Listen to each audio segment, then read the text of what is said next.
So guys, আজকে আমি Indian bride সাজাবো। তো তার জন্য প্রথমে চুলগুলো স্ট্রেট করে নিচ্ছি। এখন দেখি লেহেঙ্গা আগে দেখিনি, পরে চুল সেট করবো লেহেঙ্গা অনুযায়ী।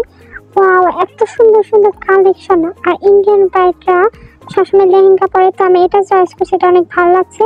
এখন আমি এই ব্যাগটা চয়েস করে নিচ্ছি, এটা অনেক সুন্দর। এখন মাথার টিকলি ওইগুলো সিলেক্ট করছি। এখন গয়নাগুলো, এখন নথ। তো এখন ঘুমটা কিরকম হবে, এইরকম, হ্যাঁ রেড থাকে। তো রেডি। এখন মেকআপ রেড কালার, একদম রেড কালার লিপস্টিক দেবো। আর আই মেকআপ করার পর এখন ব্লাশের কি হবে, এরকম না এরকম, হ্যাঁ এরকম। এখন মোটা সুন্দর। তো এখন আমি দেখবো অন্য কন্টেস্টেড কিভাবে সাজাইছে। আই হোপ আমারটা সুন্দর হয়েছে। তো আমারটাই মনে হইতেছে জিতছে, কারণ আমারটা সুন্দর হয়েছে না। ইন্ডিয়ান ব্রাইড এরকম হয়, এরকম না। তো আমি 84 ভোট পাইছি, 28 ভোট। এখানে 69 কম, অনেক জিতছি।